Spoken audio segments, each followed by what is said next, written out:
fallen London Vampire the Masquerade V5 game. When last we left our two heroes, they finished tying up the setting up of their new vampire society, which they'd sort of masterminded pretty much from the few kindred who'd survived the Operation Antigen / Second Inquisition purge of kindred in London, which saw pretty much the complete collapse of the Camarilla in London. With the few surviving kindred, like I say, they'd set up this new society. They were hammering out the various particulars and things like that. The first director of their society was elected, and that was Zephyr Dawson, a sort of enigmatic, occult-minded kindred who obviously walks on the necromantic side of life. We also found out that apparently a young policewoman by the name of because for some reason I always forget her name, Maya Kamal, who was actually an old sort of acquaintance of Seth Morgan, Johannes' character. They'd sort of trained together. Maybe she's got ties to the Second Inquisition. Maybe she hasn't. We don't know. And we're family as well, at some remove. Yeah, a number of times removed, but there is a familial connection there.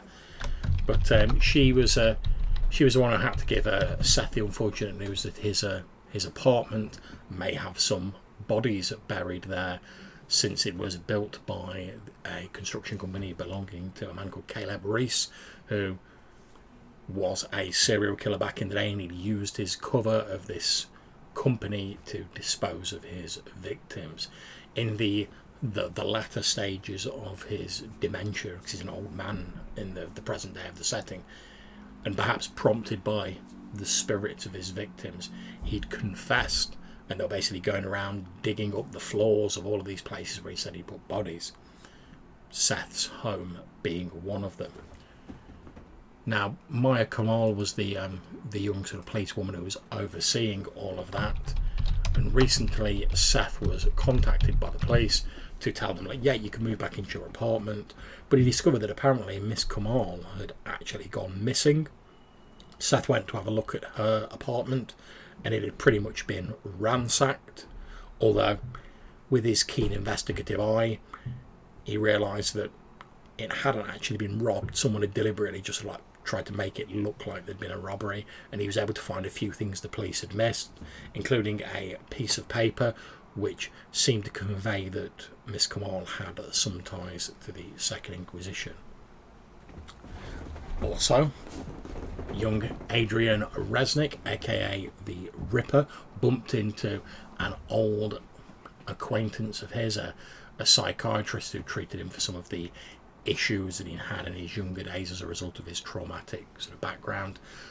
Mr. Sean Waters, now retired as a psychotherapist and making a living as an author, just bumped into him. He was doing a late night signing. He was quite pleased to see Adrian. They exchanged details. He gave him a copy of his new book, etc., and they went on their way, with no one remarking that Sean Waters looked suspiciously like Robin Williams.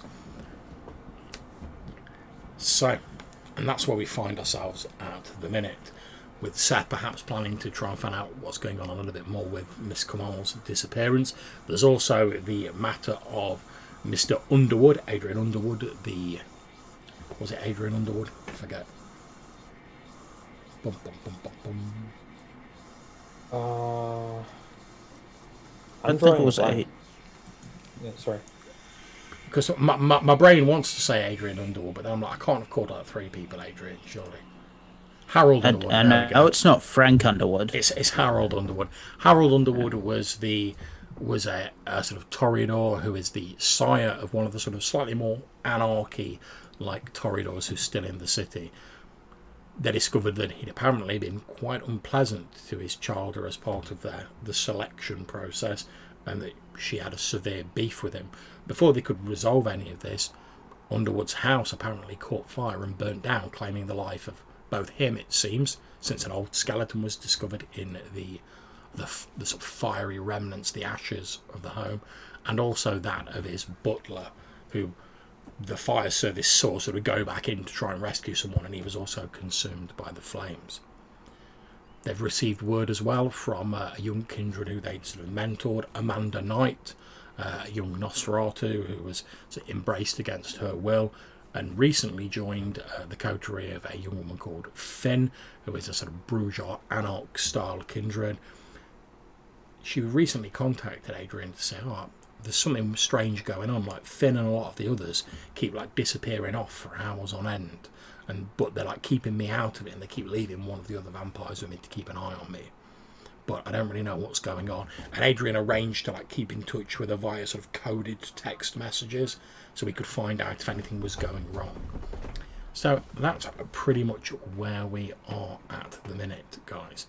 So as we say, the last session took place on the Friday the 27th of March 2015. Now, since you guys said there was some stuff you wanted to sort of delve into and pursue, you know, Maya Kamal, stuff like that, we're going to be a bit sort of fast and loose with the time. Obviously, the default sort of starting date for this session is the day after, so Saturday. But because the stuff you guys might want to do that might take a bit of time, we're going to be sort of a bit of fast and loose with the time as we sort of go along, rather than tracking each night. So I'm pretty much, now we've done that little start schmozzle, I'm pretty much going to turn it over to you guys and say, what do you want to pursue? It's entirely up to you. You know what's going on and what people are up to. Do you have a preference, Ambrose? Yeah, I guess Adrian wants to find out what's going on with Finn's gang. Yeah, I'm with it. Let's tackle that first. Okay. It's one of the things that I wrote down as well, because that seems suspicious. Indeed, yeah. Just to remind you what you guys mentioned to me at the end of last session, you said obviously Seth looking into Maya Kamal's disappearance, also looking into the death of Adrian Underwood, and then obviously following up on the Finn stuff. And obviously there's numerous sort of and sundry other like personal bits, like the stuff with like Sean Waters and whatever going on, which you can dip into or out of as you see fit. But those three were like the big sort of three things that you mentioned to me last time. Yeah, that's what I have down as well. And then as the sort of, like, no specifics were mentioned, but the my new coterie, or Seth's new coterie, is into the more like occult stuff, which like we don't need to get into right now because we have these more concrete actual things that we've been working on. So indeed, you're absolutely right. As you say, the enlightened coven, as they call themselves, currently consisting of Zafir Dawson, Blake Lowe, Adrian Lowe, and Eleanor Matthews, and yourself, since they recently extended an invitation to you. You know that they're basically a loose sort of support network, is how they sort of sold it to you, where basically the members pursue their own projects. They say most of them are on the more sort of occult side of life. They pursue their own projects, but the other members are there to like help support them with like research and stuff like that. So they've not sort of like said to you like, oh, can you come and help with this or anything yet. But since you seem to have like a good working relationship with Zafir, perhaps she extended that invitation to you, which you accepted. So that's sort of bubbling away in the background. Yeah. And Seth isn't really on the up and up with the magic stuff yet. It's fairly new. But anyway, definitely we can start in with looking into whatever's going on with Finn's gang. Okay. So obviously, Seth, I presume you're staying back at your apartment now, are you? Since that's been cleared out. I think obviously you still have access to the Easterbrook End Cemetery if you wish to stay there. Yeah, I think it's probably going to have to be that he goes back there, because it's more suspicious if he doesn't, because for what was his name? Smith? Mr. Smith. Yeah, I'm just thinking, because I pulled up a first name as well, but if Mr. Smith doesn't return, that's more suspicious than if he does. So yeah, I'm probably going to move back into my my old digs. Yeah, that's not a problem. You move back into your sort of murder basement with its concrete walls and it's sort of comforting grey concrete decor. As you move back in, you can see that like, the police, true to their word, they've replaced the flooring, but obviously you can tell there's like a big patch of the concrete which is lighter than the rest of it, which is obviously where they've put the new concrete down. But nothing else appears to have been touched when you head back there. Everything looks fine. Did they do anything to my quote-unquote survival closet in the floor, i.e. my coffin?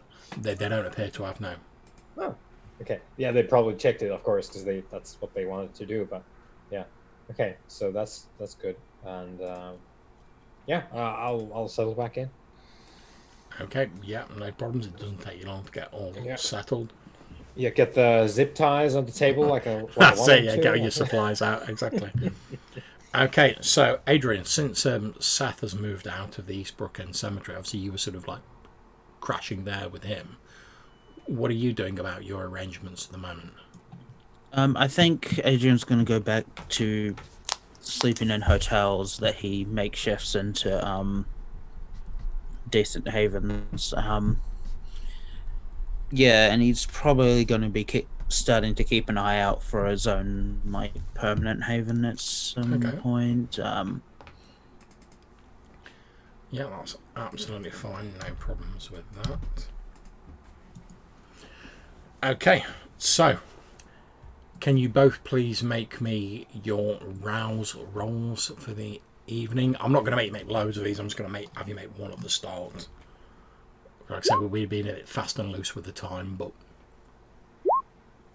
yeah, Seth needs to go eat. Indeed. It's not going to go down well if he doesn't. Indeed, you are starting to feel the pangs of hunger stirring within you. Okay, so Adrian, you've just sort of woke up for the evening, and like you say, you're in a hotel. You've got plenty of money. That's not a problem.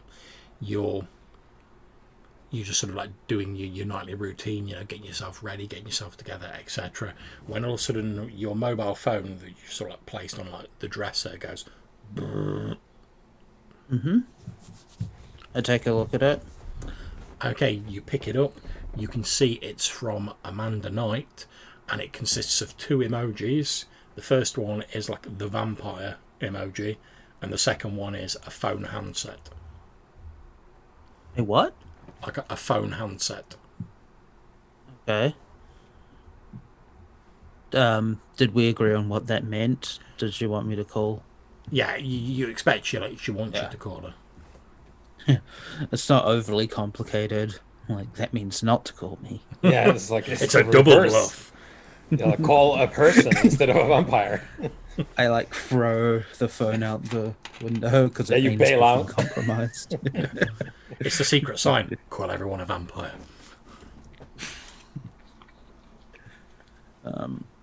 Yeah. All right. So, yeah, I call them. Okay. After a couple of rings, the phone's answered, and you hear like a voice is quite quiet, but you can tell it's Amanda, and she's like, "Oh, good. I'm glad you managed to get in touch with me. You told me to let you know if I found out anything else. Well, the other night, and it'd be a couple of hours after I spoke to you, I overheard Crawford talking with. Sorry, I can't talk too loud in case anyone overhears me. I heard Crawford talking with Finn. I'm not sure, but I think they've got a person holed up somewhere, and they're torturing him. So I heard him mention a place by the river, but I didn't get any more information. But I did overhear Finn say, "Oh, we've got all the information we need from her. We're gonna have to deal with this soon." But like I said, I just overheard it. I didn't want them to know I was listening. But I thought I should let you know as quickly as possible.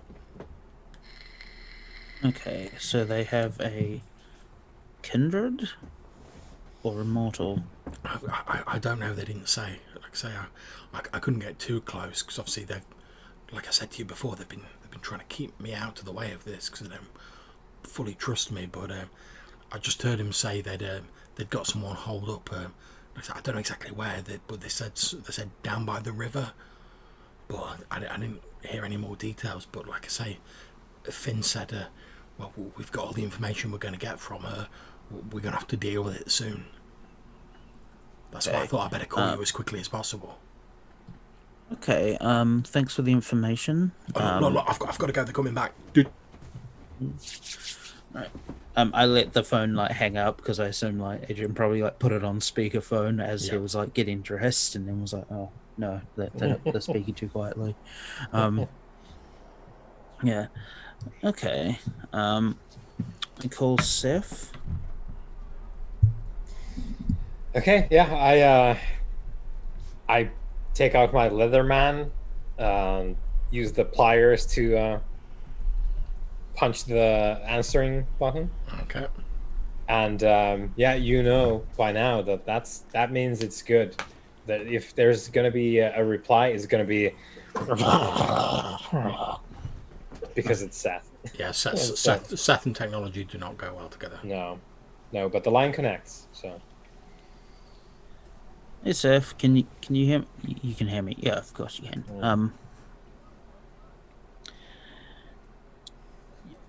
I begin to describe the situation.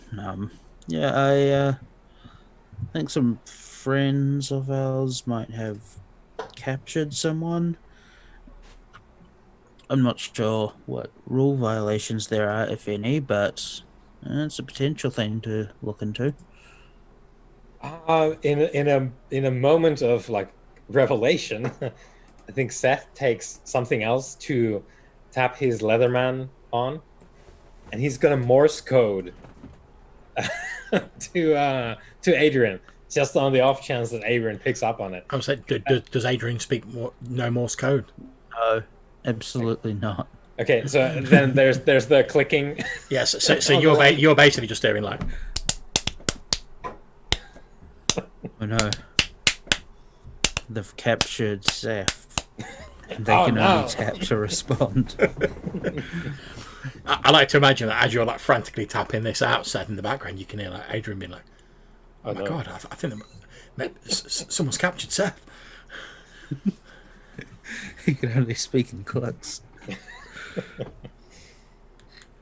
Yeah. Oh my god, he's been kidnapped by one of the gangs out of West Side Story.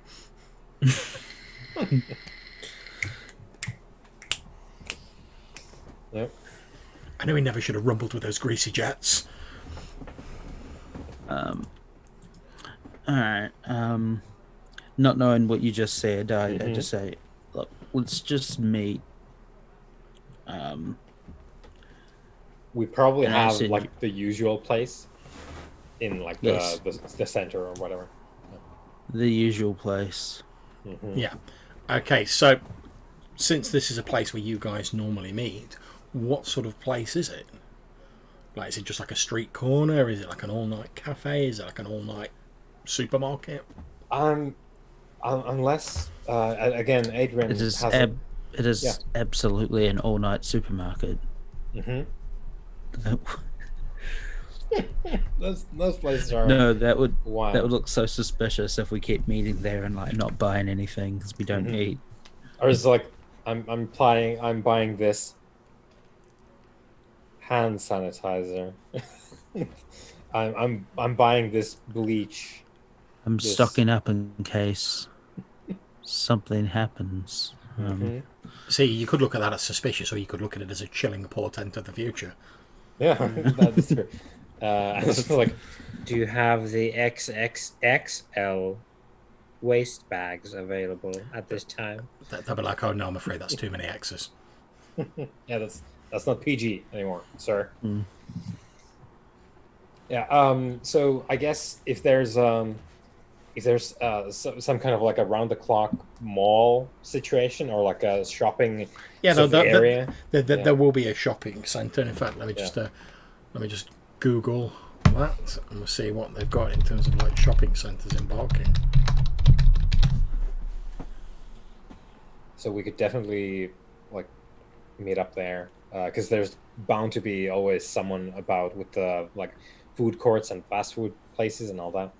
So, Okay, so there is a shopping centre called Vicarage Fields, okay, which is open late, cool. as most of these places are. Yeah. So we'll meet at the fields. Indeed. Okay, so you meet there. The front of the building is like red brickwork. It has those sort of like large bay windows that jut out a bit, and that's sort of set up on the second floor. The ground floor has like a large sort of tunnel style entry which leads into the shopping area. There's a couple of shops that are the more prestigious ones that obviously have the frontage with the sort of large windows open, etc. There's a big sign, a sort of blue sign with white writing saying "Welcome to Vicarage Fields." You can see the flickering of like the fluorescent lights inside, obviously illuminating the place, which throws everything into sort of stark detail as you walk in. It's that quite harsh fluorescent lighting that presumably Seth's not particularly a fan of because it ain't great for the shadows. Yeah, yeah. But then again, it's like harsh fluorescent lighting is great because we don't need to blush because Oh yeah, yeah. everyone looks like a corpse. Yeah, and in So, fact, as you'll know this from having been previously there, as people are walking around, as you quite rightly say, Seth, fluorescent lighting gives everyone this sort of washed out, pallid appearance. So that may even be like one of the reasons you guys choose to meet it. Because, like you say, no need to like yeah. use the blood to appear mortal when like, everyone looks pasty as anyway. Hmm. So I'm Seth's probably there. Whether or not he's there first, he will have stopped at the like there's probably like a convenience store or whatever, and he's picked up a pack of cigarettes and like a lotto ticket. Yep. um, and he's either coming out or waiting there for Adrian having a ciggy. Yeah. As soon when you come out, I'm just there in my like hoodie with the hood up. Yeah. So I light up the cigarettes, up nod like a cool guy. Yeah. Yeah. So Finn's gang has someone.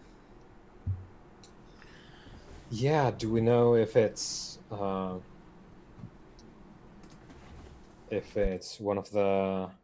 of our friends or someone else?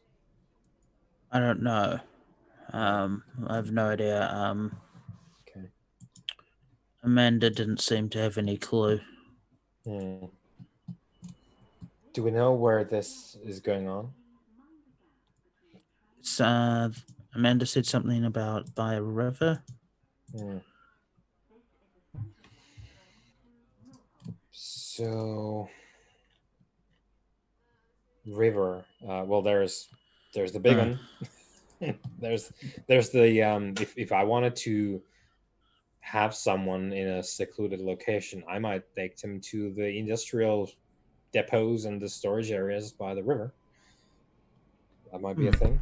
Yeah, and indeed, you do know that sort of all along the Thames and also along the sort of smaller tributary rivers, there tend to be like these big industrial parks.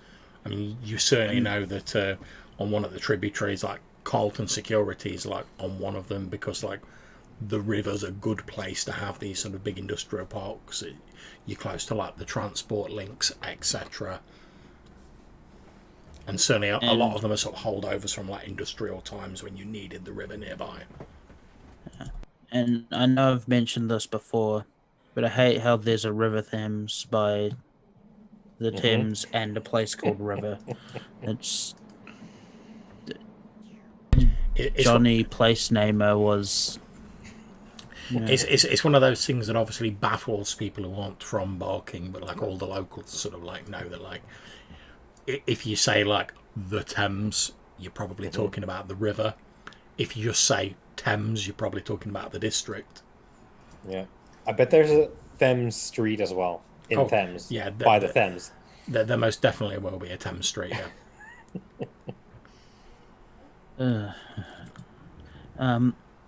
Okay. I kind of, if we don't, if it's just a mortal that they're torturing, then technically, going over the charter again, I don't think they're breaking any laws. I love to imagine like as you sat down in the shopping centre, Adrian's like, well, if it's a mortal, they've got like pulls out a scroll with like the charter on, and it's like, pulls out some glasses, and it's like, technically they're not actually breaching the new charter. With like I don't know the why I wrote this on an ancient scroll. Yeah. I mean, I we don't all even know why I agreed used a to- quill pen either. Well, why did I bother with the sealing wax? I was Yeah, definitely what- going to open it. what was it about the vampire fire hieroglyphics that we needed to add on there? Like, what was that about? That's it. You can almost hear the ghosts of the kindred from the meeting being like, the Camarilla didn't move with the times. Yeah, but if it's a member of our organization, then this is cause for concern. So we Yeah. did have someone who may be dead, but may not be from the fire. Yeah. I there's a lot of tape around that. I don't have the info on it yet that I wanted to, but eventually I'll find my way in. But if not for anything else, it's just curiosity. I think Finn's putting up a facade, and I'm eager to see what's behind it because something is. As you're sort of stood Yeah. in one of these large sort of thoroughfares and you're sort of walking around, you're having this conversation, you see a tall, gaunt man. He's wearing like a hoodie, sort of baggy like combat trousers. He's got like a bit of a shuffling gait to his walk. He's moving quite slowly, a bit of a sort of sway on, and he's sort of he's moving sort of like vaguely in the direction of you two, like he's probably going to pass you. But if I can ask you both to please make me a wits awareness roll.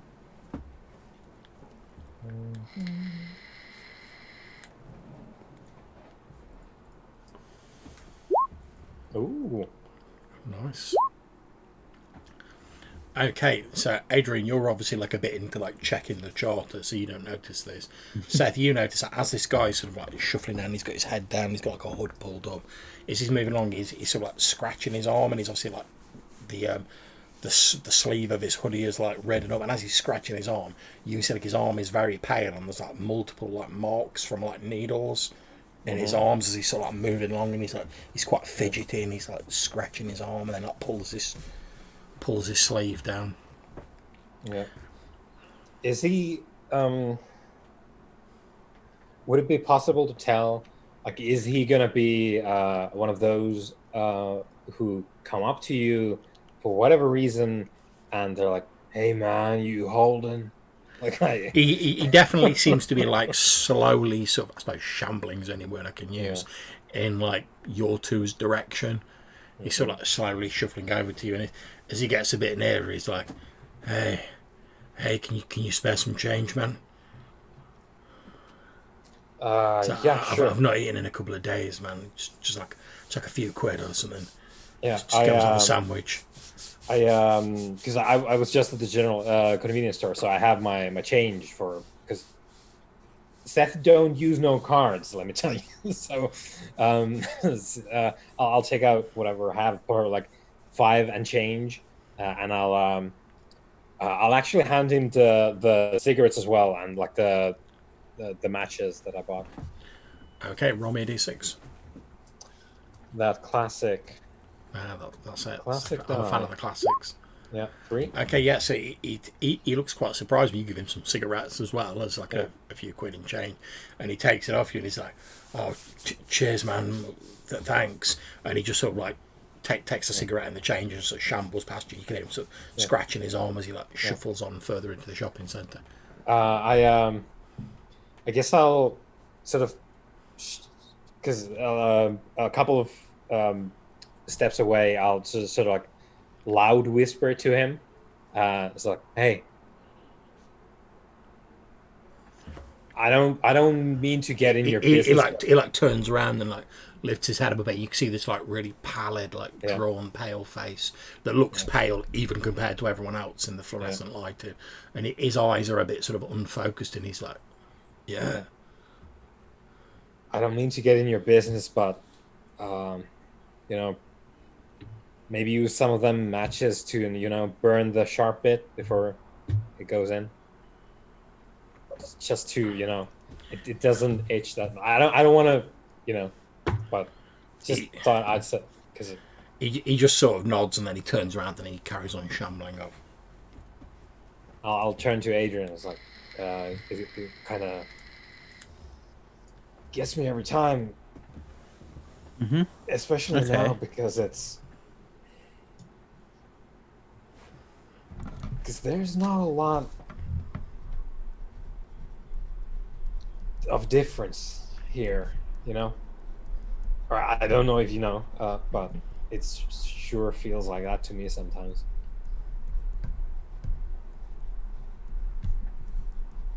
What do you mean? Well, we're kind of shambling around. We're just scratching a different itch, Right. We're just as much addicts. Yeah. There's no sandwiches to be bought. No charity for us. Just makes me think every time. So I try and do them a solid. It's all kind of fucked up for them, but it's even more fucked up for us. So I guess it just makes me feel a little bit better, maybe, in some way. Okay. Speaking of that, I almost took his fucking head off, so I need to make a pit stop here. It's I need to pick up some grub. All right. You do that. I'm gonna call some people and see if there are any of our kind that are missing. Yeah, no, that sounds great. Where can I meet you later? Because I need to go and see about a man. How long are you gonna be? 45 minutes, an hour. Yeah, I'll be here. That's fine. Okay, that's good. Right, so I'll be right back. Yeah, and I'll get to going to my ghoul because I need his help to get to the morgue. Okay, so just as you're about to leave from further down in the shopping centre, you hear a voice go, "Hey, get the fuck off me, junkie!" Yeah, I'll glance over my shoulder. Now, like my mind already focused on the cadaver that I know is in the morgue that I was gonna go bite. But yeah, so I'll look and see what this is about. Okay, so if any of you look around, you see further down, you see the same guy who like you gave some change to earlier. There's like a young sort of fairly well built guy, so like looks a bit sort of sporty, like quite fairly well built. Obviously, this like junkie guy's gone up to him and done the same, oh, can you give us a few quid, mate? And this guy appears to have just like pushed him into a wall and like shouted, like, "Get the fuck off me, junkie!" And this guy obviously he's got like no real strength in him. He's just like fallen backwards into the wall. And he's like, you see this junkie guy's like, "Oh, sorry, I didn't mean anything by it, man. I just wanted to like get some change." And he's sort of like he's stepping forward, but like he's holding his hands up, and he's like, "Oh, sorry, I didn't mean anything by it, mate." At which point, this guy sort of like basically punches him across the face. And he's just like, "Look, get the fuck away from me, man." And like, he only does like half a sort of swing. You're pretty sure that like anyone who was in their right mind, who wasn't under the influence, would have just like stepped back and it would have been fine. I mean, because this guy's like, and doesn't really know what's going on, he unfortunately like pretty much like leans into the punch. Yeah. And like takes it full on the side of his face. You see his head sort of snap to one side, and there's a short like. A bit of blood like sprays out of his mouth, or perhaps he's bitten the inside of his cheek or something, and you see the thick sort of red liquid, like almost in like that cinematic slow mo, like go onto the floor as this guy sort of collapses, this junkie like collapses to the floor trying to hold his hands up, and you can see like a thin trickle of blood running out of the corner of his mouth. I'm gonna stop and I'm gonna shout at this guy like, "Hey, leave him alone. No fighting." Okay, and just to check at this point, can I ask what your hunger level is? 3. So, okay, so that's fine because like obviously if you were at like hunger level like 4, like the mere sight of blood can set you off. So I'm trying to stay away from there. as you see the blood hit the floor, you do feel that momentary like, I need me some blood, like feeling, but you're not yet at the stage of hunger where you can't master that. You force that back down inside yourself, and you shout, "Hey, leave him alone!" And at this point, I'm going to say, "Can you please make me some sort of intimidation roll?" You don't need many successes because, to be honest, this guy wasn't really expecting to like spark this guy out. He was just like, "Oh, just get away from me." Yep. Okay, let's see. So I do believe that, contrary to previous editions, they've sort of opened up intimidation, Yes, they have, as they did with pretty much everything else. So, I guess in this situation, it would be more about Seth sort of insinuating that, "Hey, don't do that shit, or I'm gonna get like involved, and this is gonna stop." So, my proposal is, just because of the sort of basically the idea is, I'm gonna stop you if you don't stop yourself. So, I'm gonna propose strength and intimidation. Yeah, that's fine. You're basically just sort of saying, like, "Do you really want to start this?" Yep. So intimidation, strength, and I believe this is the classic anyway from previous editions. That's not. I was gonna say that means bodies, but it doesn't. It's just an abysmal roll. Yeah. But let's see, he doesn't give a shit, I guess. Okay, so what happens is obviously this guy had been the sporty guy being entirely unaware of you guys. He'd just been like focusing on getting this junkie away from him. When you shout out though, rather than sort of being intimidated, he has that sort of like, like knee jerk sort of like fight or flight response, where he basically turns around and obviously like Seth isn't that physically imposing. No. So he sort of sees you, and he's like quite a built, sort of like stocky-looking guy, and he's like, "Why? Do you want to make some out of it?" I guess. And he sort of like steps forward, like giving it the like. I guess Seth at this point is like, "Go home, boy." Okay, unfortunately, because you failed your previous role, he doesn't give a shit. He's not buying what you're selling, and he takes a couple of steps forward. You can see from the way he's like tense. He's obviously like ready for it. Yeah. Now, while this is going on, Adrian, whereabouts are you? I was trying to ignore the situation until Seth got involved. Oh god, I'm just gonna go punch that guy in the face. Okay. He's just gonna RKO out of nowhere. Oh my god. Yeah. That's fine. Make a strength. Are you going to like knock him out, or are you just like? Yeah. Okay, make a strength brawl roll. He's not expecting you to suddenly come like blazing in from the side. Yeah, so you hit this guy. It doesn't completely knock him out, but you're like quite physically fit, so it like knocks him off his feet, and he falls down on the floor. He's like sort of scrambling backwards, like pushing himself with his hands and his legs, trying to get away from you. Again, like a bit of sort of like blood like splatters out of his mouth as you like punch him sort of squarely on the jaw. He stands up. He stands up, and now he's obviously seen you, and like you are physically imposing. He's now like holding his hands up, and he's like, "Whoa! I wasn't going to start anything." Yeah, whatever. Just fucking go home. I say, like, try to be like as casual about it as possible. Yeah, he takes the hint. He turns around and he leaves quick. So like occasionally like glancing over his shoulder to make sure you're not going to like punch him again when his back's turned. But he scarpers.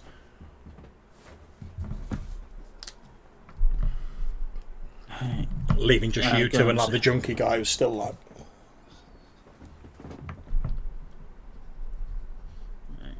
So you had something to do, Seth, and try not to get into any more fights. Yeah, yeah, you're right. And I I hurry away, desperate to not lose my shit here in the street. Yeah, you see as you're hurrying away, like the sort of junkie guy's like rather pitiably, he's sort of scrambling around on the floor trying to sort of like pick up all the like cigarettes you gave him that have like spilled out when he like fell on the floor, and he's like scrambling to like pick them up. But yeah, you guys can leave. There's no one to stop you. That's absolutely fine. And you all make your way to your various ports of call. So Seth, where are you going? Gonna go ring up the father, and I need to get. I guess I could probably get in by myself, but I want to do it with no shenanigans. So I'm gonna ring up the father. I need to get into the church morgue. Okay, so you ring up Father Turner. He answers the phone. Yeah, Right, and like, I'll give the clicks for because yeah, I've set this up with him. So he start. I presume you've got so many clicks for like, oh, just let Yeah. me in, basically. yeah, He picks up the phone. He's like, oh, hello, this is Father Turner. Can I help yeah. you? Then I, And he says, oh, I understand. Yeah, yes, of course. I'll leave the door open as usual. Yeah. And then he like hangs up. Yep. So I'll make my way to the morgue, and then I'll need to get with the corpse. That's fine. It's not a problem. There's no shortage of them. So Right. you can easily like lower your hunger by an appropriate amount. Okay. So if it's a regular human corpse, I think well, I guess the sort of safe amount I think might be 2 hunger, but the human is going to be kind of fucked up. But this is a corpse, so Yeah. Yeah, I we'll guess say I'm gonna two, eat. Yeah, eat 2 because I can't go. Like you can't erase one unless you unless kill you a kill person, someone. so- Yep. Yeah, so I'll eat 2. So I spend a good amount of time there, just like slurping up the purple gore that passes for this person's coagulated blood. Um, and this is the height of ecstasy for the likes of Seth, who are indeed corpse eaters. Indeed, the only thing that lends this a slightly more somber air than your normal sort of midnight feast, if you want to call it that, is, as you said to Adrian earlier on, you can't help but think of like the junkie, and you made the comparison earlier, and now you're like stood over a corpse, like, Yeah, yeah, eating the artery and the because yeah, corpses are all kind of nasty when you just leave them yes, be, they and the are. corpse inside, Yeah. the blood inside the corpse that gets. So I Oh think boy. we probably have a bit where sort of like in the fluorescent lighting of the church morgue, there's probably a bit where as you're finishing, you sort of look up and you catch sight of yourself like in a reflection or something similar, and you sort of see like all the sort of the fluids and the gore sort of like smeared around your face before you've like cleaned it off, and your mind flashes back to the sort of junkie and the sort of like the slightly dazed look on his face, obviously as he was still coming down from whatever he'd taken, compared to like the sort of fading ecstasy on your own pallid face. Yeah, and also heightened by further, even made more alien by the fact that I can't really see myself on the mirror. So I'm imagining this as because it's not a complete blank. It's not like I'm invisible, but it's distorted and vague. So I imagine this like when Seth's looking up, it's the most high definition part is the The gore gore. drenched like Yes. mouth, and the rest is just like vaguely just person like ish and not distinct at all. Yeah. And As you've said, it really heightens the sort of gore, because it's just like this gauzy sort of faint, indistinct figure with this sort of like bright sort of purplish red like smear, which makes it stand out even more. as if that's the only thing that's left. Indeed. Okay, so Adrian, while Seth's getting his corpse feast on, what are you up to? Yeah, I'm going to be calling just. I guess I don't know too many, but just the kindred that I'm on good terms with, that Hunt and Finn's crew.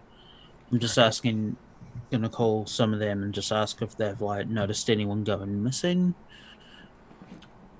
Okay, so I would say probably the first person you're likely to call. since it's the person you seem to have like the best relationship with, is probably going to be Eleanor Matthews. So you've got all of her details. That's absolutely fine. So you call her up. She answers the phone. She's like, "Hey." Hey, it's me, Adrian. Oh, hi, Adrian. What's going on? Hey, I just this is probably nothing, but have you like noticed any kindred going missing? This is a long shot, but yeah. Kindred. No, sorry. I've certainly not heard about any kindred going missing. None that I know of, anyway. What's up? I don't want to get into too much detail. I don't want to drag you into something that might not even be important. She's like, well, yeah, hey. She's like, we've worked well together. Like, if you need some backup, I'm at my haven. You know where it is. Like, oh yeah, don't be a stranger. Yeah. Of course. But of course, I don't want to get you like on over nothing. I'm still in the information gathering stage. Right. You know what? I will let you know if this becomes a thing. Yeah. Great. Well, like I say, if you do need any backup, just give me a shout. All right, we'll do. All right. Next person, I was wondering if because I got Valerie's contact information, right? Yeah, she did. Valerie Frost. Yeah, she gave you a business card. Yeah. Yeah, I'll basically call and ask her the same thing, and Okay. again, I'll make it clear that this probably isn't a huge deal yet. Okay, so you call the number, and a gentleman answers and says, "Good evening, Miss Frost's office." Oh, hey, and me, probably assuming that this is someone who's clued in, but not too sure. Hey, am I able to speak to Miss Frost? And who shall I say is calling? Adrian Resnick. Okay, if you'll please hold for a moment, and then you get like a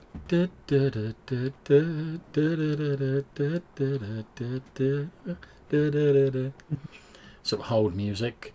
After a few moments, you hear like a loud sort of click, and then you hear the familiar, friendly, feminine voice of Valerie Frost say, "Good evening, Adrian." Yeah. Hey, just a quick inquiry. I'm just following up on something. I hope it doesn't lead to anything, but are you aware of any missing kindred? Missing kindred. And you hear, she said, "Hold on a second." Then you hear like sort of like mumbled like conversation, like she's put her hand over the phone and she's talking to someone in the background. And then she says, "No, I'm afraid I'm not aware of any kindred that have gone missing. Adrian, is it something I should be worried about?" No, not at all. I was just looking. I'm basically taking a stab at the dark on something. Oh, it's actually handy that you've called, Adrian. I had tried to get in touch with your companion, but I don't seem to be able to connect to his. I don't seem to be able to get in touch with him via telephone. I'm not really sure what's going on, and the call keeps disconnecting. I wanted to get in touch with the two of you since I'm planning to host I suppose you might call it a little bit of a social gathering. I mean, don't get me wrong. I think that the work that you've both done in bringing everyone together has been absolutely sterling, spot on. As I said previously, I'm a big fan of it, and I was delighted to see that the ministry wasn't. We weren't receiving prejudice due to our bloodline, but obviously that was a very sort of business-like sort of meeting by necessity. Agendas had to be made, things had to be sorted, positions elected, etc.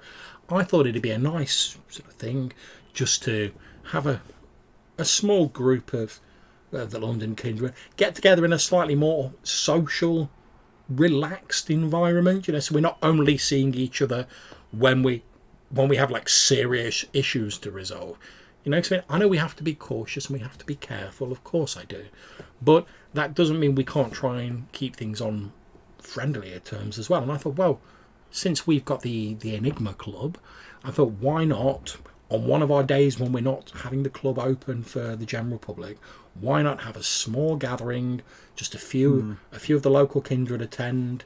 We can all just talk about what we're up to, and air anything we've got on our minds, just in a more relaxed social environment.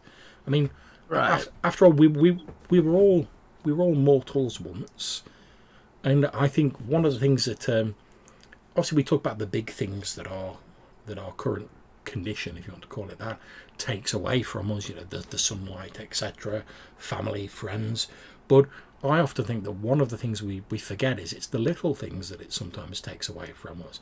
I mean, when was the last time you just went out on an evening out and had a night of pleasant conversation with people that you weren't planning to feed on later on, of course?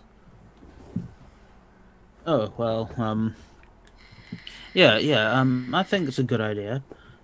This you mentioned several times that it would be a small gathering of some of the local kindred. Yes, I mean, Are you? as we've said, I know you people made the point, and I completely agree.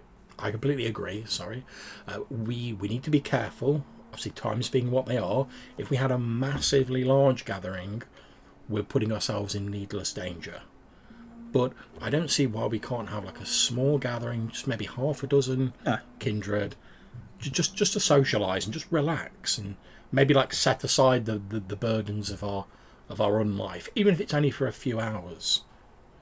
Yeah, that sounds fun. Who are you thinking of inviting? Well, obviously yourself and your companion, Mr. Morgan, and part of the reason I was trying to get hold of you two initially is because, well, you're probably more experienced with the various kindred of London than I am. I don't know if there's any bad blood or anything like that between people, so I was actually going to ask your opinion on that. Who you think it'd be wise to invite? Like I said, I don't really want more than half a dozen kindred. I don't see the need to put us at needless danger.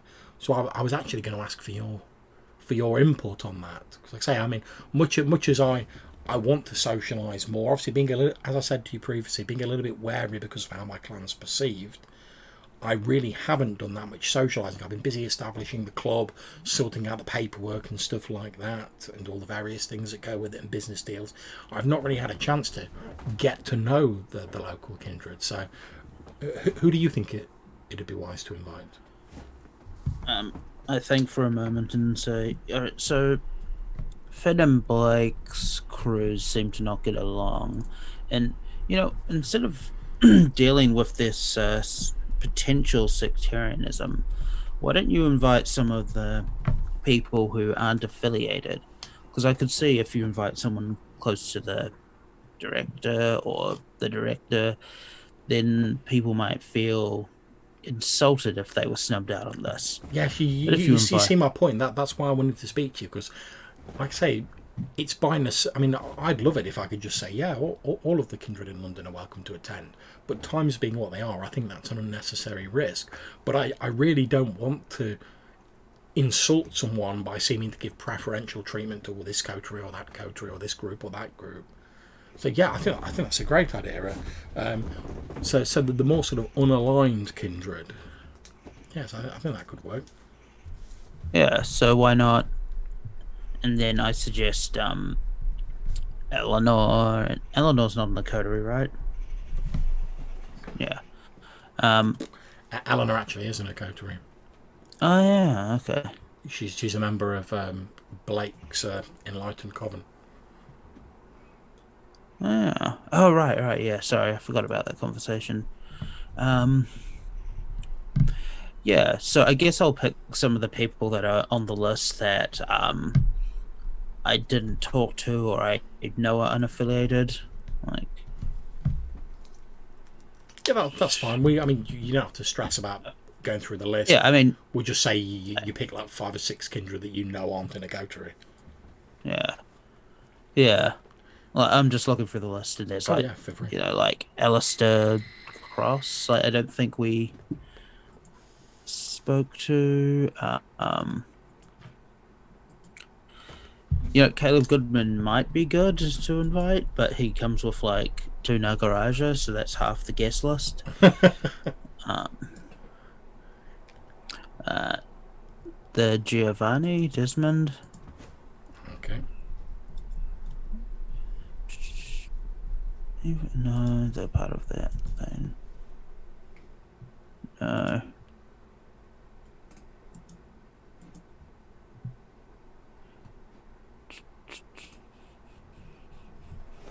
And William Schmidt, was he? William Schmidt. As far as you know, he's not in a coterie. Okay. So, and I suppose Quinn Hopkins, since I do want to talk to him, and I don't think he's in a coterie, although it seems like he would be. Yeah. He seems to be the like straight man of that group. Very much so. And the only other person I can think of is Carmen Fletcher, but if I recall correctly, she didn't show up to the. Yeah, she pretty much out and out said when you met her that it's like she didn't want to get involved with all like the kindred stuff. Yeah. She was just happy doing her thing. And yeah, and I've sort of agreed to like leave her out of things. So Valerie listens to your suggestions. She's like, "Oh yes, I've heard of a few of those kindred. I can't say I really know them, but yes, I'll endeavour to get in touch with them. I'm not planning on doing this, assuming everything goes well. I'm not planning on doing this for at least 3 or 4 days. Probably be on like a Thursday evening or something like that. But obviously, I'll keep you posted as the arrangements are finalised. Can I rely on you to pass these details on to Mr. Morgan? Like I said, I've not been able to get in touch with him, unfortunately. Yeah. So he's really bad with technology, but and so it's quite lucky I called you. Oh, also, Angelita Solomon. Yeah. I don't know much about them. They might be fun to have around. Okay, well, I'll add her to the list. Wait. Yeah, she was. Yeah. Okay. Well, is there anything else, Adrian? And thank you very much for your help with that. Much appreciated. It'd be nice to see yourself, Mr. Morgan, and these other kindred, and like I say, just relax and let our hair down a bit. Not in a way that would get any of us in trouble, but just to relax for a little bit and be a bit more social rather than only getting together when like the big important decisions need to be made. Yeah, I agree. This sounds excellent. I'm so glad I called you. Oh, the pleasure is all mine. Like I say, I was planning to get in touch with you anyway, so you've saved me a job, so thank you very much. Yeah, no problem. Now I must call one other person about this. Well, I hope you have a lovely evening, Adrian. You take care of yourself. Yes, you too. Did I hang up and I pause and I stare at that phone now because like that seems so much like she wanted to begin to entrench the ministry in the local kindred politics, and in my mind I probably did a good thing by at least making sure she didn't pick like a side between like and Finn's crew, and it's probably a good opportunity to meet with some of those people. Indeed. Okay, so you said you had one more person left to ring. Yeah, so I'm gonna call. Would it be reasonable to assume I have Blake's contact number? I haven't actually like spoken to them that directly. Yeah, I think it's reasonable to assume you've got Blake's contact number, and to be honest, if you haven't, you could probably get the contact details off like Seth, who could certainly get it off Zafir. So just to like save us messing around, yeah, we'll assume you've got a way of contacting Blake. That's fine. Right. So if I'm gonna call them, and I'm gonna, yeah, okay. Okay, so the phone's answered. You hear Blake say hello, but like the voice is like a bit muffled. You know, like when someone's like doing something and they're holding their phone sort of like that, and they're trying to like do stuff with their hands, and you can hear like a bit of sort of like tinkling glass maybe, or sort of like tinkling metal, and the phone's a bit muffled, like it's not right next to her mouth. And she's like, hello. I try to put on my best Venture voice, and yes, Miss Slow. I trust I have not called you at an inconvenient time. No, I am just in the middle of something, but it's hold on a second. Let me just put the phone down. I'll put you on speaker. Just give me a moment. Then you hear like the of like someone putting the phone down, and like someone who obviously like doesn't really. You hear like a voice in the background being like, "Oh, which of these buttons is it?" Like she obviously doesn't really know how to put the phone on speaker. Then after a bit, she goes, the voice comes through a lot louder, and she's like, "Oh, there we are. Yes, I can hear you now. You should be on speaker." Right. Yeah. Could I hear anyone else there in the room? No. Okay. Yeah. So yes, I'll make this quick. I hope most of our animosities have been resolved by the formation of our new organization, but Well, it's and again, like every now and again, you can hear like a sort of like tinkling of glass or like metal in the background. So, well, it certainly seems like it. I've not had any issues since the meeting. I mean, I know it's not been long, but yes, I have, due to several of my sources, I've been made aware that Finn's crew have you suddenly hear a loud crash in the background, cutting off your sentence. Then you hear like Blake's voice being like, "Look, will you get that thing out of here? Look, I'm trying to do precise work here. I can't have that thing in messing up all of my apparatus." And then you hear like Adrian Lowe's voice in the background being like, "Oh yeah, sorry about that. Got a mind of his own. Come on." And you hear like. And she's like, "Oh, sorry about that. My grandfather's bloody dog getting in here. Sorry about that. Sorry, what were you saying?" Yeah, several of my sources have told me that that Finn's crew have abducted and are torturing someone, and Torturing? yeah.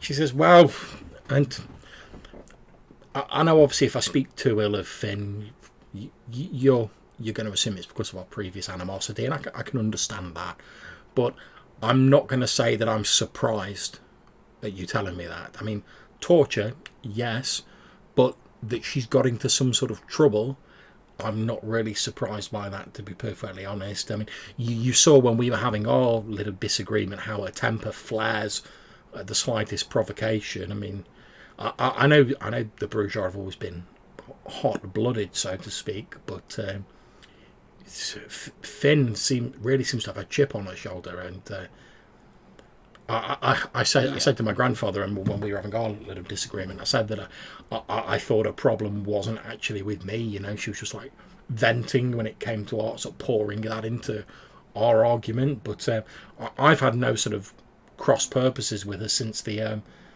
matter of the lays was resolved, to be honest. And I'm quite happy with Miss Knight still having that as territory. As far as I'm concerned, that's water under the bridge. There's no.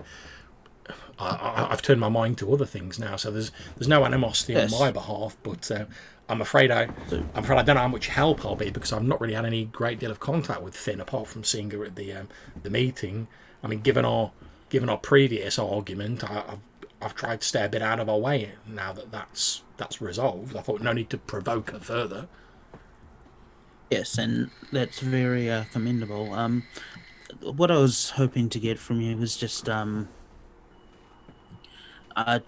one or two things. Either do you think it could have been a kindred that they've taken? I mean, it's possible. I mean, I certainly none of them, like my contacts, have like suddenly disappeared or like dropped off the map. So I can't think it'd be anyone that I'm in regular touch with, but obviously I don't keep in touch with every kindred on a night-to-night basis. It's possible, but I'll be honest, I'm just guessing. I don't know. Like I say, I've mainly, to try and like cool things off, I've been keeping out of her way. Now that we don't have any sort of grievance between us. Well, as far as I'm concerned, we don't. Anyway, what she thinks, I don't know. Well, I guess my second question was going to be, do you know what sort of move she would be making? But I guess you're not familiar with or privy to her. Well, I mean, I'm you're right. I'm not privy to her sort of night-to-night movements, but what I can tell you from my dealings with her is I know she had a big chip on her shoulder that she thought the Camarilla had sort of got a bit too big for their boots, and they thought they were above humans, and that was one of her big grievances with the Camarilla. I know she's fiercely protective of her people. I could sit, and again, I don't wish to seem like I'm just sort of maligning her because of our previous disagreement, but I firmly believe that there's not any lengths she wouldn't go to if she thought one of her people was in danger. I think that's just the sort of person she is. Now,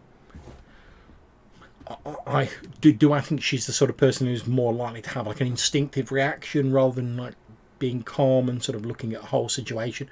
Yes, I do. Do I know any of the specifics about what you're talking about? No.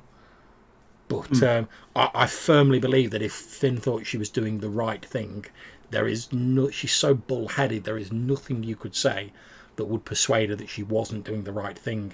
And if she did think she was doing the right thing, something like crusade or whatever, then I firmly believe she'd take whatever measures she thought were necessary to achieve her goal. I mean, I think it's practically a miracle, to be honest with you, that and thanks to the intervention of yourselves, that the disagreement we had previously didn't escalate into open hostility. I believe if that had been allowed to go on for much longer, it certainly would have done, and it wouldn't have been me or my grandfather who would have provoked it. Yeah. Okay, so thanks. I think you've actually given me a lot of information. And that other thing, John, remember a while ago that I can't remember what I did exactly, but I set you hired a detective to sort of like scout out like local areas of like legends and historical importance and stuff like that, because you knew she was like looking at them as potential sort of like places of mystical import. Yeah. Did I hire a detective, or did I thought I set up like a blog or something to get people, users, to like submit, this place is really like creepy. Yeah, I think it was more like that actually, rather than hiring a detective. But you've had that set up. That's all been running. So you say about that other business. She's like, oh yes. Yes. I got some information about places that may potentially be ley lines. I can send that to you. Oh, excellent.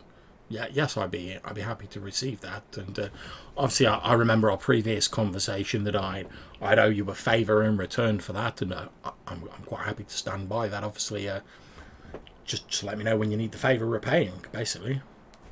And if it's within my power, I'll do it. Sorry, I know there's a weird tradition with favours. Well, they used to be. They used to call, back in the Camarilla days, they used to call them boons, and there was a whole structure in place to determine the strength of a boon and what you owed and what you had to pay back and stuff like that. But to be honest, I much prefer this new system of me just saying like, I owe you a favour.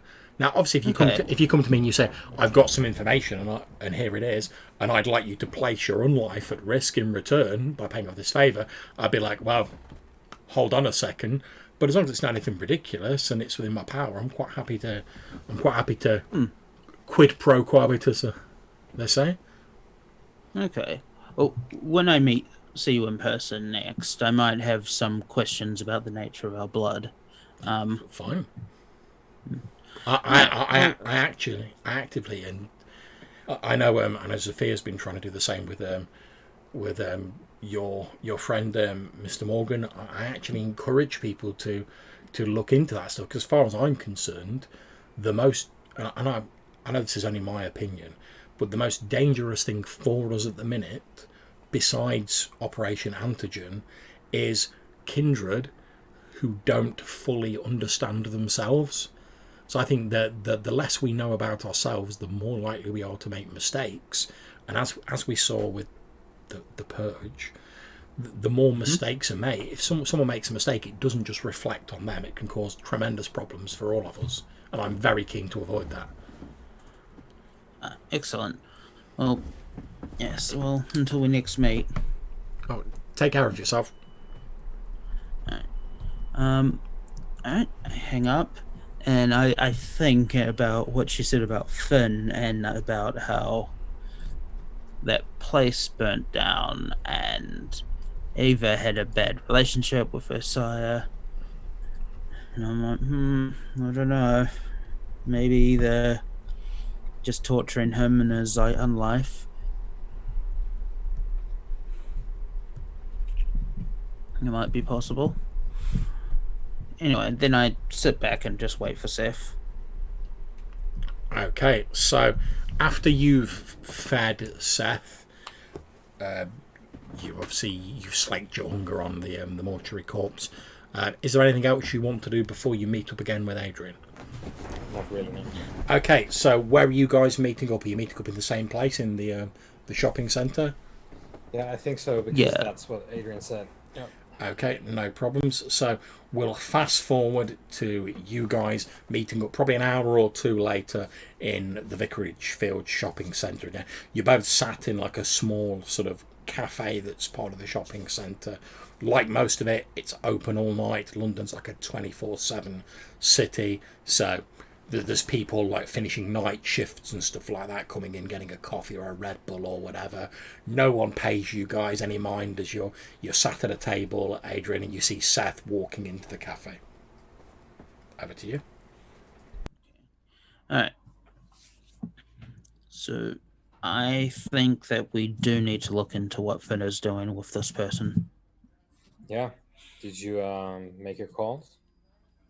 Yeah, I didn't get much information. I tell you about Valerie Frost having wanting to have like a little soiree or whatever. And yeah, I fill you in on like some details. Right. And my theory that they may be torturing Ava's sire. Mm-hmm. Yeah. I think the soiree is probably the kind of thing that was to be expected. Yeah. So do you have any idea where they're doing the thing? Well, Amanda said river. The river part. Well, I mean, no, I don't know. I mean, unless one of them has taken out like one of those warehouses in like their own name or something easily traceable. I don't think I have any way of knowing. So Amanda is there, from what I understand from the previous call. So we can't go see her about it. Now, I will point out from your previous calls with Amanda, you know that Amanda had said that Finn was sort of purposely like leaving her behind when she went to like do whatever she was doing, and she was being left at like their sort of group haven, and with someone keeping an eye on her. And she said she overheard like Finn talking to one of the others when they came back. So you can assume that Amanda's like probably not up there, the riverside, wherever that is. She's probably still at there like Canilla Haven, because she'd been kept out of it because I don't trust her fully yet. Because they had a babysitter for her. Yeah. Indeed, she was being babysat by Andrew Grizzly Crawford. Which is interesting because if they're leaving their muscle behind. Yeah, so I guess we could either try to guess where the location is, or you could head to the park and sorry, we could head there and try to follow the coterie members if they try to go to their location. Yeah, yeah. I guess that would be it then, because they're not spending. I guess it's relative, but they're not spending extended periods of time away. Instead, they see, as far as I understand it, they do come back. So I think maybe we need to do a stakeout, follow them back. All right. Yeah, all right. Let's do this. I can rent a van or something. Yeah. Okay, so John, I think what's going to happen is we're going to have a distinct, or rather a non-distinct, by the fact that it's probably a rental thing, unless you're buying a van. So we're going to have our own stakeout car and see if we can spot, working just completely on the theory that eventually they will come back from wherever they are at the river, come back, and then they go there again. So follow them back when they actually do go back. Okay, so yeah, renting a car, not a problem.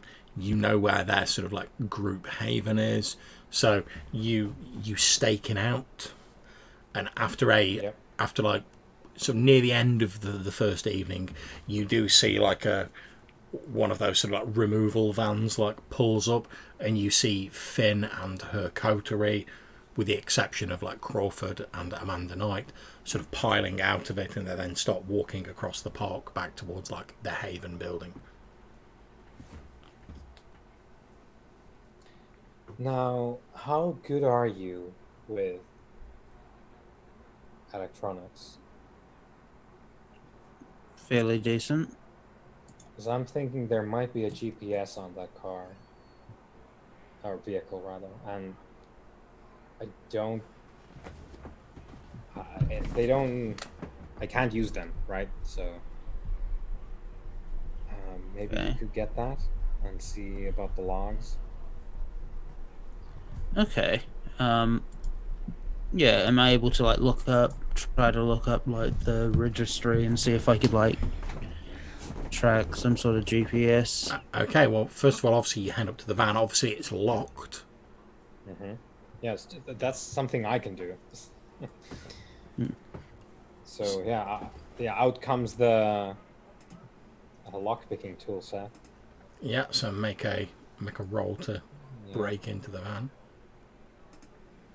This is about to go Grand Theft Auto. Okay, so we're looking at larceny and dexterity. Okay, here goes. That's 6 successes. Yeah, so you pretty much walk over to it, and you're like, there we go, done. Just break out the ruler. You look at it, the van, and you can see that like, although it's not like a really old like knackered van, it's also not like one of the most modern vehicles you've seen. So you're like, oh, I'm not even going to need like 90% of this like lock picking stuff. You just get like out a single tool, and you're like, there we go, done. So yeah, back it once. the van's open. You look inside. It's fairly Spartan inside. There's not a great deal in there. You can see that it does have like a sat nav, like a GPS on built into the dashboard.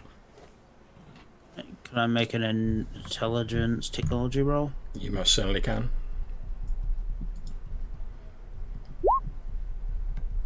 Oh my god. If you take whatever it's called, the lesser kind of willpower damage, you can reroll all those 3 normal dice you have. Yeah, I know. I'm definitely doing that. That's oof. Yeah, that's fine. You're not trying to do Yeah. anything massively untoward. You're just like opening up the GPS menu and going, "Where did you last go to?" It's not difficult. Yeah, it's quite an old GPS, so you get a bit of like stabbing at screens and like, oh, the buttons don't work properly. But after a while, you do see that their last destination appears to be an industrial park on the edge of the River Thames, and you have like Okay. the coordinates. Okay. Would I be able to tell if they came back to this van that would they be able to tell that someone broke in? I think, given the fact that Seth got 6 successes, Yeah. I would say that like he's done it with such sort of like ease that just sort of, as long as you turn off the GPS and you shut it all up, it's pretty much going to be unnoticeable. All right. Cool. So, all right. Let's head over there. See what's happening. Yeah.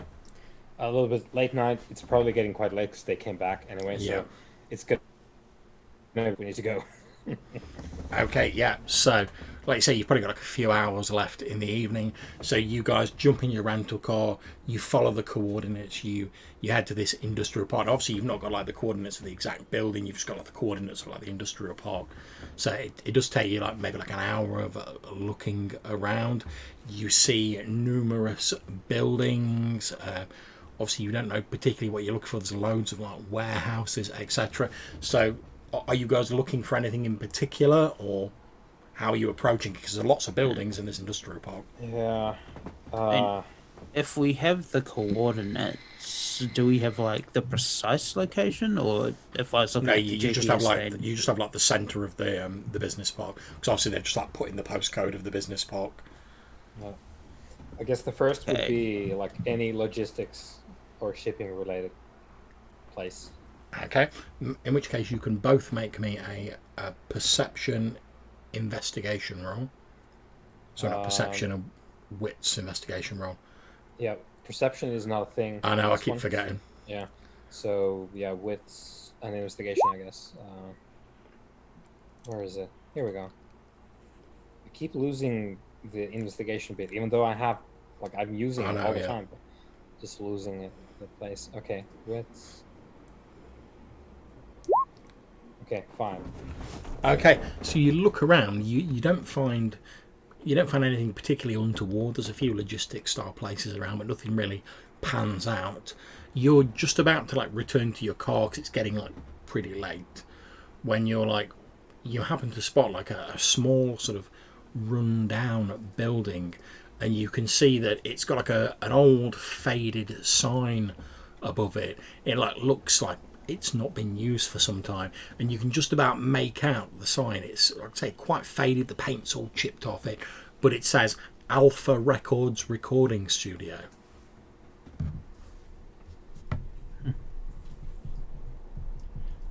Okay. Well, that's out of place, kinda. think we should investigate. Yeah, I guess. I'll see about the lock. John, is there one? As you head up to the door, it's one of those big sort of like slide doors, and you can see there's like a massive chain with like a big meaty ass metal padlock. One thing that does strike your attention though is that although most of the building looks quite old, this chain and like padlock is like new. Yeah. Okay, well, let me try and get the lock here. Okay. Come on. 4? Yeah, it's a bit more heavy duty than previously. You have to like get the crowbar out and whatever. And with this, it is going to be noticeable that you've like broke in because you have to like break the padlock off, and you can't really sort of put it back together again. But yeah, you managed to break in. There's a satisfying like as you prise the sort of top bit out of the padlock, it falls down, and you're able to like pull the chain out. And I'll say to Adrian, like, we need to toss the place as well. Just make a huge Toss mess. the what? We need to make a huge mess inside as well. Right.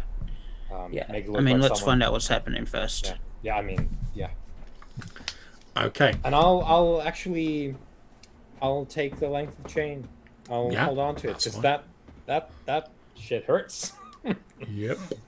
Yeah, no So, problem. Like I say, it's new. It's like it looks like it was probably bought maybe like a few weeks ago, like from a hardware store, and it's like it's a hefty, heavyweight chain. yeah, I'll wrap it around the old hook.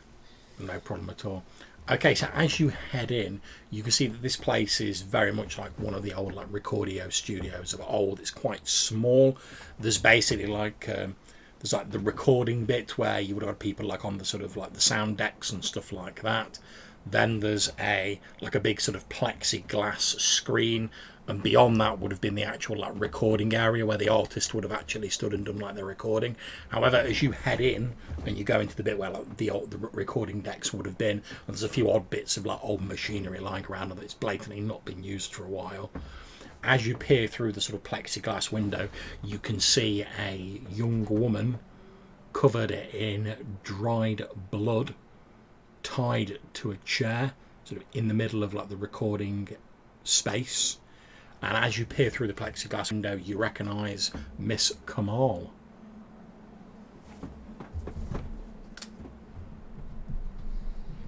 And you can see like her head's down, her hair's all sort of like over her, but you can see like dried blood like matted in her hair, and she's like,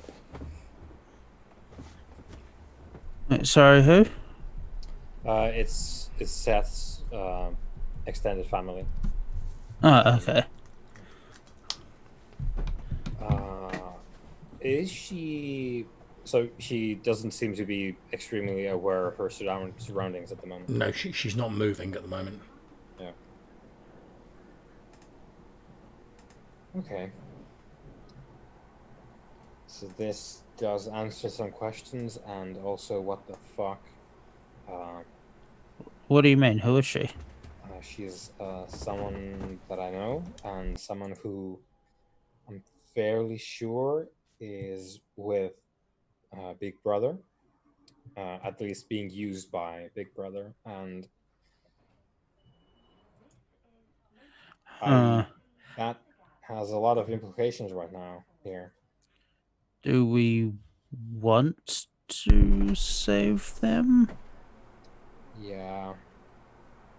Yeah, there's Should we? So if there's if they're still working for Big Brother, should we take steps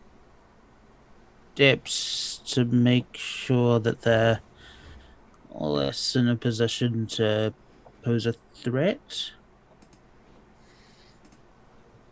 The thing is, though, because she's here, she fucked up looking into Finn's gang.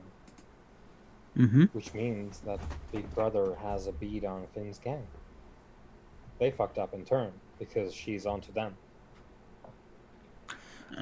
As you're having this discussion, Adrian, you're sort of looking through the plexiglass window towards where this young woman's tied on the chair, and you can just about make out. It's not like there's no lights on in there. You can just about make out what looks like a scrunched up piece of paper, sort of lying on the floor, maybe like a foot away from her. It's like a tiny sort of scrunched up little bit of paper. Is she like out cold? You can't really tell. Basically, her arms are tied behind her to the chair, her head's down, her hair matted with blood is all over her face, but she doesn't appear to be moving. Yeah, I'll open the door and see if I can grab the paper. Yep, you open the door, she doesn't react. You head in, you grab the piece of paper. As you sort of like run in and grab it, are you sort of grabbing it and getting back out, or? Yeah. You quickly scoot in, grab the paper, and head out. And as you get into like, obviously you switch the lights on in the little bit you're in, so you can see.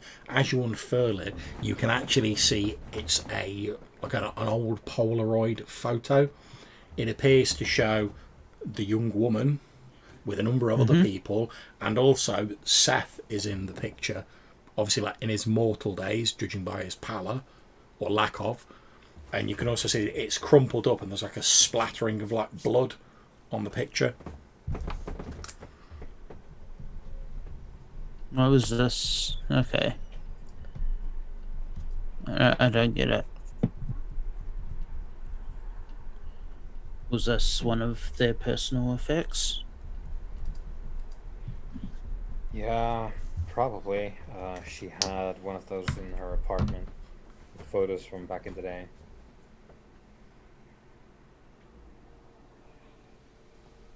Hmm. So, what they've been asking her about me, I guess? Like, what's this doing here?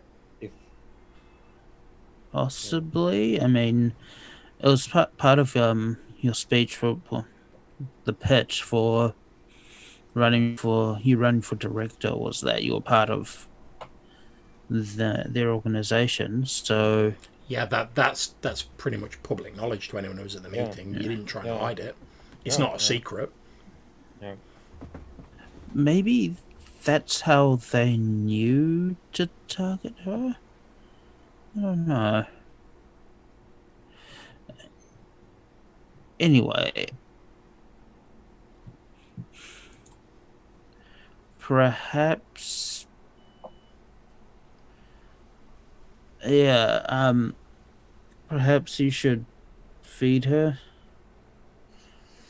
I mean, I'm is she? yeah.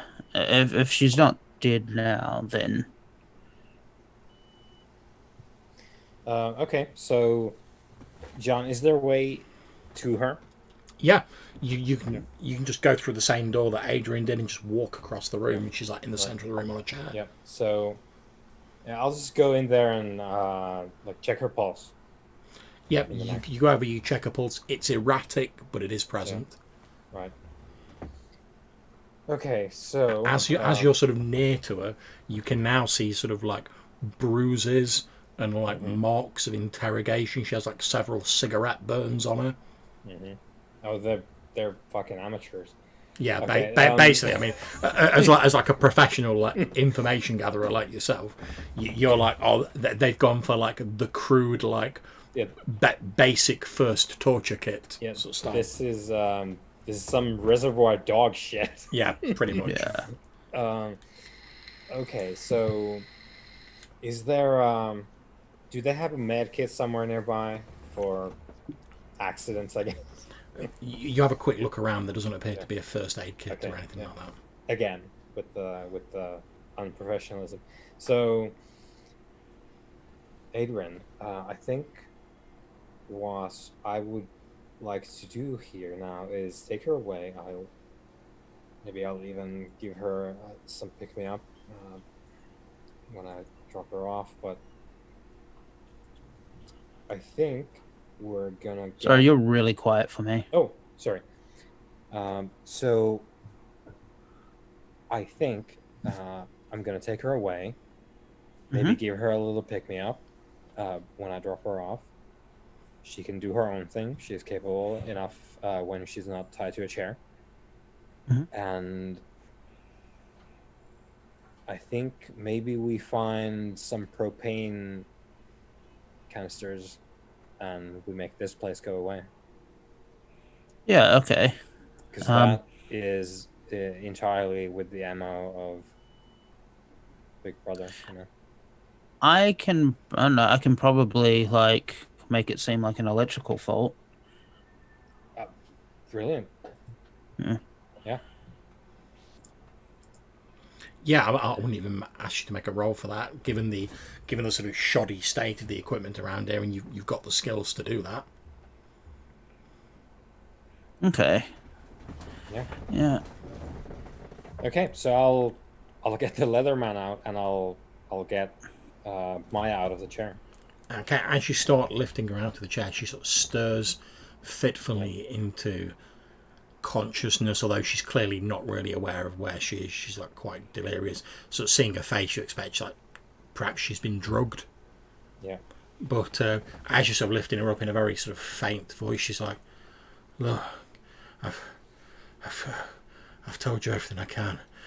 I don't know anymore." And I'll compress her carotid arteries to make her sleep. Yeah, you put her out. Yeah. That's fine. And yeah, over the shoulder, get her in the van, and then let Adrian do his. Yeah. Yeah. So I like set up the wiring, so it's about to like cause a fire. Um, hey, maybe you should put the padlock and chain back on. Oh yeah. I'll basically the idea would be here for just so everyone is on board with what we're doing here. My idea was, yeah, maybe we make it look like a blatant like rescue op, and then Right. the ensuing fire Oh, is right. Yeah. the Yeah. sort of Okay. yeah. So it because they probably know that she works for who she works for, and they know about the connection. So they like the trail is fairly clear if she actually talked to them. So they might just conclude that, oh well, someone picked her up. That someone might be Big Brother, and yeah, maybe, or maybe it's me, and we'll figure that out. Yeah, that's absolutely fine. So, are you sort of just setting that to like? Are you setting like a timer, or are you just like setting it on fire and then leaving quickly? Um, yeah, probably closer to the latter. I assume the former would be a bit more complicated.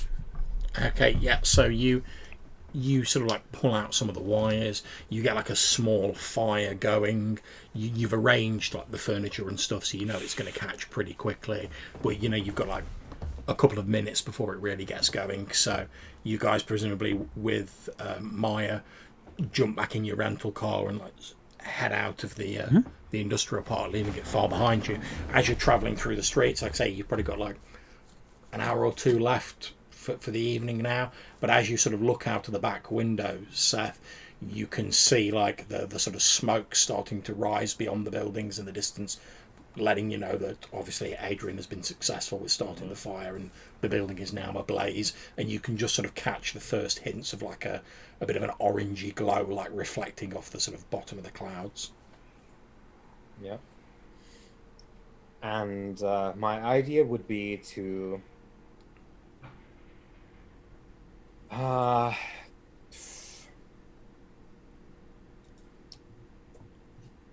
I'll she's all kinds of messed up. I'll get her to, let's say, like the backyard parking lot of a hospital or Yep.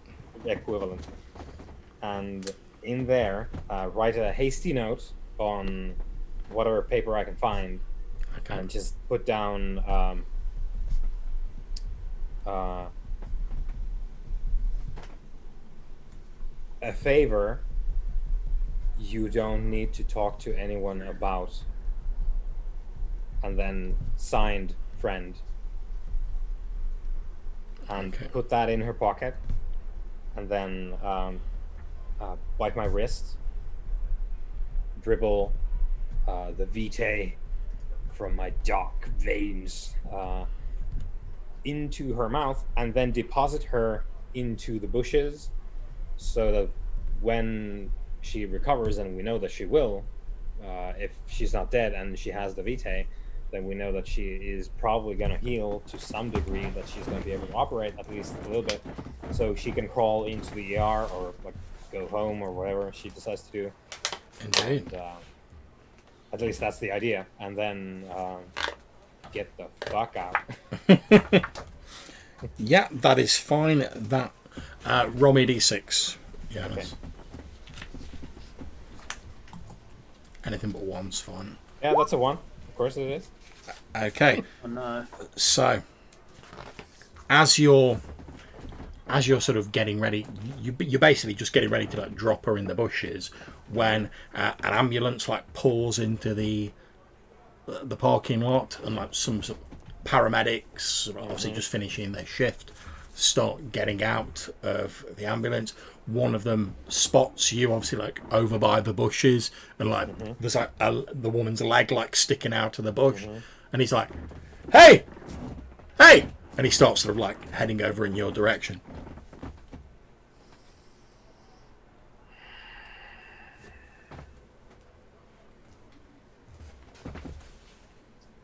Okay, so I really cannot stick around. I can't fool these guys, and they can't take me in. So I'm gonna just full pelt run away, and when the opportunity presents itself, I'll summon the shadow cloak and then try and obfuscate my trail as I slink through the dark side streets.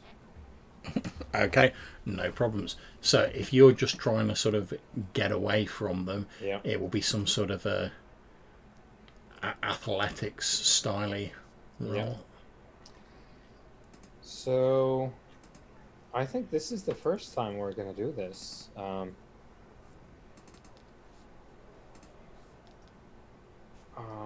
Depending on. Yeah, I don't know how they look at. I'd suggest running. a strength athletics roll. Yeah, that's fine. So what I will do is I will rouse the blood.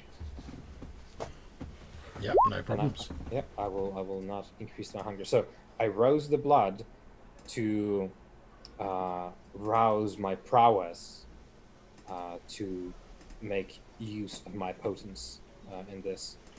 No So problems. we're gonna athletics, Yep, strength athletics. and then we're gonna add my potence to this. We're gonna roll horribly, but it's still 2. Okay, and has that included your potence in that, or are you adding Yeah, that? it's Okay. 6 dice. Still, to be honest, it's enough because this guy's more concerned, to be honest, with the person who's in the bush. Yeah, that's what I was hoping for. So Maybe as he sort of runs off, you basically like leap over the bush and run off down the street, and he's like, "Hey, wait!" And then he looks down, sees the legs sticking out, and he's like, "But it's like, oh no, I've got to like take care of this person. Whatever's going on there, it's not my priority." And the last you see of this paramedic as you sort of pelt down the street is him sort of leant over Miss Kamal sort of in this bush, and he's shouting to his friends like, "Hey, get the emergency med kit over here. We've got someone in trouble." But as you're sort of heading away, as you glance back over your shoulder as you're like power running away, the last thing you see is you see the leg of Maya Kamal like twitch. As presumably the vitae that you've given her sort of starts kicking instinctively being used to like heal some of the most grievous damage. Yeah. So yeah, I'll rouse the blood for that as well, I guess, because I gave her enough to actually make a difference. So I'll rouse the blood for having fed her that. Okay, so I'm good. Yep. Yeah. Okay. Alright, so yeah, I run away. Yeah. So presumably, Adrian, you're sort of like parked just across the road in like the car. Obviously, like Seth's had to sort of like run in the opposite direction from you because if he like jumped in a car, they might be like, "Oh, we'll take down the number plate or whatever."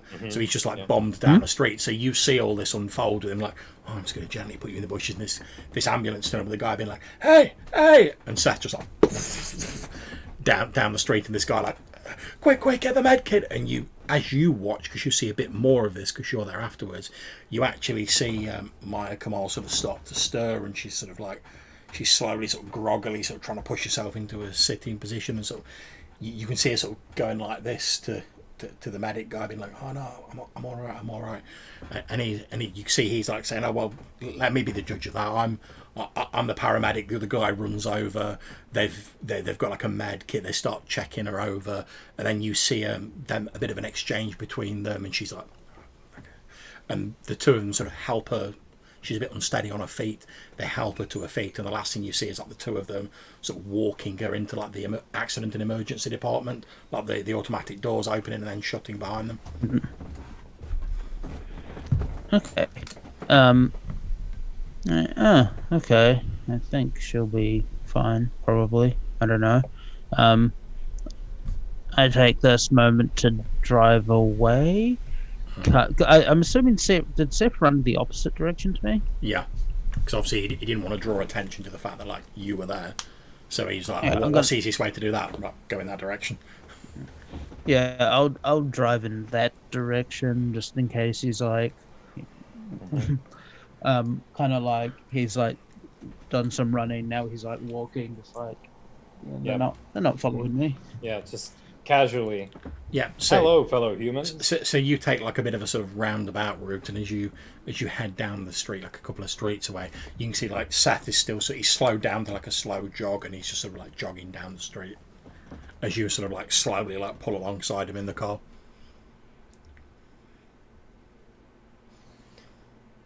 Yeah, I guess I'll wave. And then you speed off. I do that thing. No, I do that thing where I keep slowing down for him to catch up, just to like, speed off a bit. Yeah, I'll get on. Yeah, no problem. You open the passenger door, Seth jumps in, and the two of you head off. Now, obviously, it's pretty much the end of the evening now, so you guys like head back to your respective havens. How are we doing for time? I'm good to go for another hour or so. How's everyone else doing for time? I'm kind of, as I tried to indicate before, I'm kind of wiped out by the day's ordeals. Mm-hmm. Is my audio back? Yeah. Yeah. Okay, good. It fucked up there for a bit, but yeah. Now, it's up to you guys. We can wrap up here and pick up another time, or we can carry on for like another hour. It's up to you guys. I'm fine with either. Yeah. And sorry, I was unclear. Was that Johannes? Was that response in character or out of character? No, that was me talking to John. Okay, good. Because I was, I wouldn't mind wrapping up here. Actually, I'm really busy these days. Yeah, that's fine. Yeah. I know we're all like wiped out. We've all got stuff going on. So what we'll do is we'll wrap up there. You both get 3 XP for that session. And obviously, since we've finished, I'm going to say thank you very much for playing, guys. I know it was a bit of a shorter session, but I hope you both enjoyed it. That was good. I'm going to end the stream here, so thank you for anyone who's watching this either now or in the future. Hopefully we'll join you in a couple of weeks, so take care.